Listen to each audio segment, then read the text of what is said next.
Halo Gan, kembali lagi di Wijaya Studio Channel. Di video kali ini, gue akan review dan tes MN999 yang sudah gue upgrade pakai ban Proline Racing Hyrax 1,9 ukuran 106 mm. Dan yang saya pakai ini adalah versi Predator atau Super Soft Compound.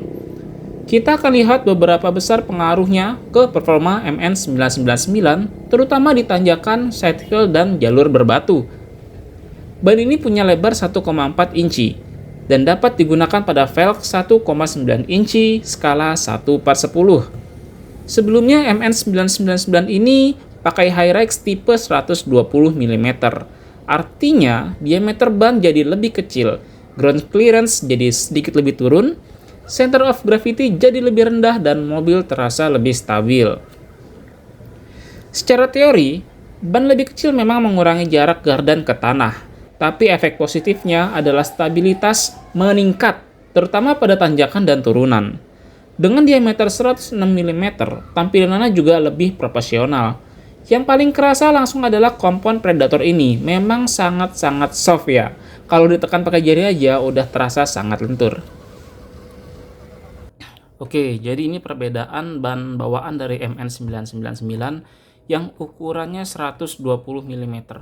Kalau yang ini adalah ban yang sudah diubah, merek Proline ukurannya 106. Untuk tipe sama, ini adalah tipe Hyrax. Kalau kita bandingin bahan dari punyanya MN99 itu adalah lumayan bagus ya, tapi kurang menggigit atau kurang lengket. Beda halnya dengan merek Proline. Ini adalah merek Proline, kalau misalnya dideketin, tuh bisa dengar ya kan, dia kayak lengket dan lebih kesat bahannya tuh. Jadi kalau buat nanjak, buat crawling itu lebih oke kalau menurut saya.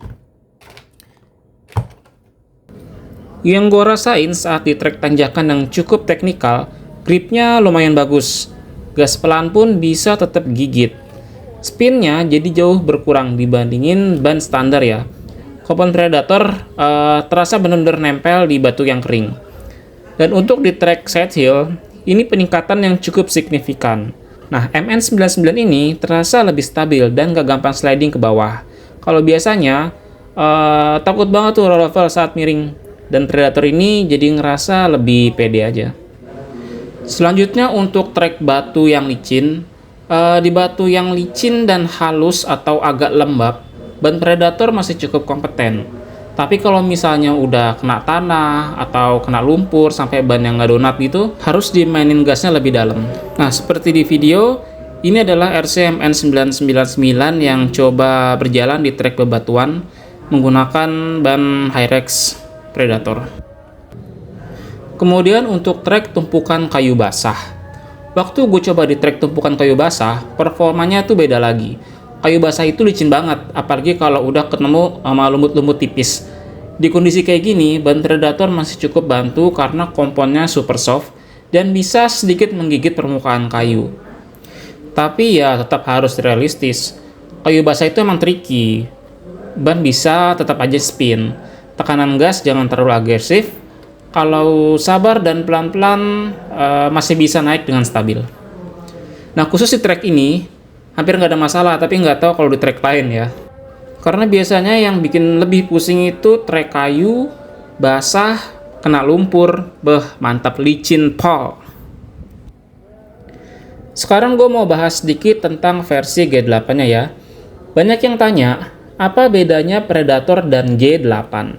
G8 itu komponnya soft, bukan super soft. Perbedaan ban Predator atau super soft yang pertama, gripnya itu maksimal, cocok untuk kompetisi atau technical crawling. Cuman kelemahannya dia lebih cepat aus dan untuk konturnya cocok banget buat trek-trek yang fleksibel. Nah, kalau G8 atau soft, dia bahannya agak sedikit lebih kaku dibanding dengan super soft, tapi lebih tahan lama, lebih stabil di suhu panas dan cocok buat trailing panjang. Nah, kalau untuk gripnya sendiri ada di bawah Predator, tapi bukan yang nggak bagus ya, masih tetap bagus. Nah, kalau sering main di Indonesia yang cuacanya panas, G8 itu lebih awet untuk jangka panjang.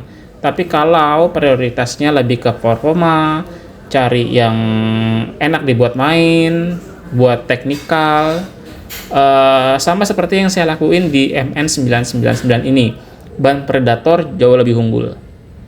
Nah, ada satu hal yang perlu diperhatikan ya Gan ya. Kalau misalnya Gan beli Proline Racing Hyrax 106 ini, isinya tuh ada 2 buah ban dan 2 buah foam. Jadi kalau untuk satu mobil, kalian perlu 2 paket. Karena banyak yang salah paham nih, mengira satu box itu udah dapat 4 ban, padahal enggak. Jadi dipastikan saat check out, masukin 2 pak. Ban ini punya performa yang bagus banget, tapi juga punya kekurangan. Kekurangan yang pertama adalah harganya yang premium.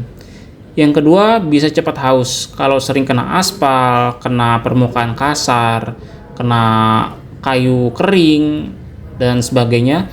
Tapi kamu nggak perlu khawatir. Kalau misalnya kamu baru punya ban originalnya MN99 yang standar, itu juga udah cukup bagus. Atau kalau kamu nanti mau ganti ukuran yang berbeda dengan tipe yang sama, dengan harga yang jauh lebih murah, juga ada. Nanti coba gue cantumin tokonya di deskripsi, agan-agan bisa lihat di sana. Nah, sedikit informasi tentang settingan MN99 yang gue pakai saat ini. Yang pertama, gue pakai suspensi standar yang diatur panjangnya menjadi 75 mm. Kemudian gue berikan wheel hub depan itu 9 mm dan wheel hub belakang 10 mm. Servonya sendiri gue pakai DS Racing 35 kilo karena servo bawaannya juga udah rusak dan sekarang udah gue jadiin winch. Baterai dan ASC serta motor masih standar. Kemudian ada penambahan cooling fan di SC ukuran 25 mm dan 40 mm untuk motor. Untuk velgnya sendiri masih standar bawaan MN999. Tapi bedanya sudah dikasih pemberat. Nah, wheelbase-nya juga sudah dipanjangin dari 275 ke 295. Oke, selanjutnya gue mau sedikit cerita selama 2 bulan ini gue main MN999. Jadi MN ini tuh termasuk crawler yang value for money banget. Tapi namanya juga mobil RTR, pasti ada beberapa PR yang sering muncul. Nah, ini ada beberapa kendala saat gue main. Yang pertama, bahan bawaan bagus tapi memang kurang maksimal dan terlalu besar, jadi gampang banget saat nanjak dia keguling ke belakang. Makanya sekarang gue ganti ban yang ukurannya 106 mm, lebih kecil dengan harapan lebih enak nanjaknya. Ya, jadi segitu aja sharing gue. Kalau teman-teman ada pertanyaan boleh tulis di kolom komentar dan sampai jumpa di video selanjutnya.